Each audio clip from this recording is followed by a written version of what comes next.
Hello friends, आज हम करेंगे क्लास 9th की कार्यपत्र 27। विषय है सामाजिक विज्ञान। तिथि और 9 तारीख 9वां महीना 2021। विद्यार्थी अपना नाम लिखेंगे, कक्षा अध्यापक नाम लिखेंगे। पाठ 3 भारतीय संविधान का निर्माण। पहला है संविधान का रास्ता। भारत जैसे विशाल और विविधता वाले देश के लिए अब संविधान का निर्माण करना कोई आसान काम नहीं था, जबकि इसी दौरान भारत और पाकिस्तान का बंटवारा भी एक दिल दहलाने वाला अनुभव था। इन सारी मुश्किलों के बावजूद एक अच्छी बात यह थी कि आज़ादी की कलाई के दौरान ही भविष्य के भारत में संविधान पर निर्माण के चिंतन मनन होने लगे थे। इस समय के दस्तावेज में भी आजाद भारत के संविधान में सार्वभौमिक भाषा मताधिकार, स्वतंत्रता और समानता का अधिकार और अल्पसंख्यकों के अधिकार की बात कही गई थी। इससे संविधान की बैठक से पहले सभी नेताओं में बुनियादी मूल्यों और सहमति बन चुकी थी। हमारी कई नेता फ्रांसीसी क्रांति के मूल्य, ब्रिटेन के संसदीय लोकतंत्र, अमेरिका के अधिकारों की सूची तथा रूस की समाजवादी क्रांति के प्रभावित थे, जिसने भारतीयों को समाजक और आर्थिक समानता स्थापित करने के लिए प्रेरित किया। ऐसी सभी बातों ने भारत के लिए उपयुक्त संविधान निर्माण में मदद की। दूसरा है संविधान सभा।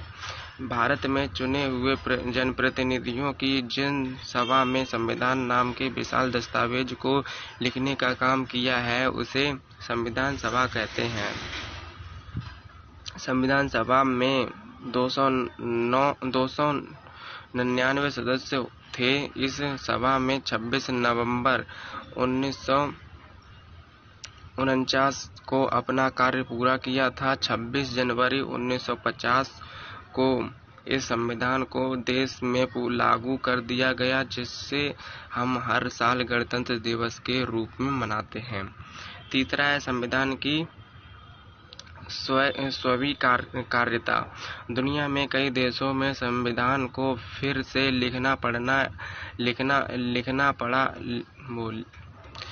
लिखना पड़ा या कई देशों में संविधान मात्र किताब बन कर रह गया।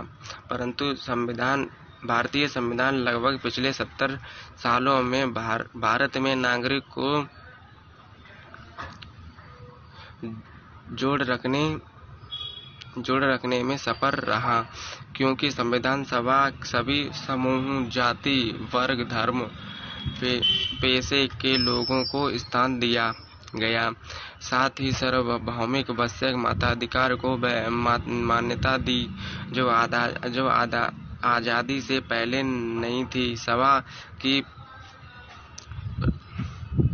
प्रारूप समिति में डॉक्टर भीमराव अम्बेडकर जी के सक्षम संविधान की प्रत्येक धारा पर कई बार चर्चा की गई और जरूरी संशोधन का विचार किया।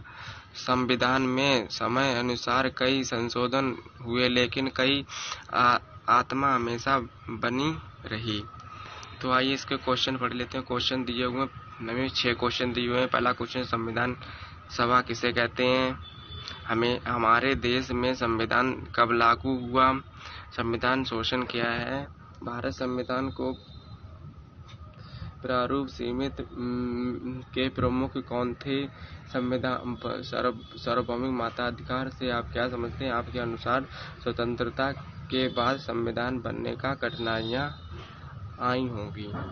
तो आइए इनके क्वेश्चन के आंसर कर लेते हैं।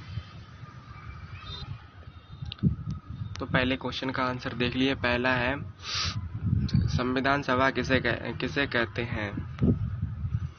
तो संविधान भारत में चुने हुए जनप्रतिनिधियों की जिन सभा में संविधान नाम के विशाल दस्तावेज को लिखने का काम किया है उसे संविधान सभा कहते हैं। तो पहले का आंसर ये हो जाएगा। दूसरा है हमारे देश में संविधान कब लागू हुआ, हमारे दूसरा है आंसर हो जाएगा 26 जनवरी 1950 को हमारे देश में लागू हुआ था, संविधान लागू हुआ था। तीसरा है संविधान संशोधन क्या होता है। तो इसका हो जाएगा संविधान में होने वाले किसी भी प्रकार के बदलाव को संविधान संशोधन कहते हैं। तो इसका आंसर ये हो जाएगा। चौथा है भारतीय संविधान को प्रारूप समिति में प्रमुख कौन थे। तो भारत संविधान को किसने, इसका मतलब है भारत संविधान को किसने लिखा। तो इसका आंसर हो डॉक्टर भीमराव अंबेडकर ने। तो अगला देखते हैं। तो पांचवा है सार्वभौमिक मताधिकार से आप क्या समझते हैं। तो इसका उत्तर हो जाएगा, आंसर हो जाएगा सभी लोगों को बिना किसी भेदभाव के एक समान वोट डालने का अधिकार देना सार्वभौमिक मताधिकार कहलाता है। ठीक, सार्वभौमिक मताधिकार कहलाता है। तो पांचवे का आंसर हो जाएगा ये। और 6 देखते हैं। 6 है अपने अनुसार स्वतंत्रता के बाद संविधान बनाने में क्या क्या कठिनाई आई होंगी। तो उत्तर हो जाएगा, पहला है देश की एकता की चुनौती, दूसरा है सामाजिक विविधता की चुनौती और तीसरा है धार्मिक विविधता की चुनौती। ये 3 चुनौतियां आई होंगी। तो आप इस आज की वर्कशीट यहीं पे कंप्लीट होती है।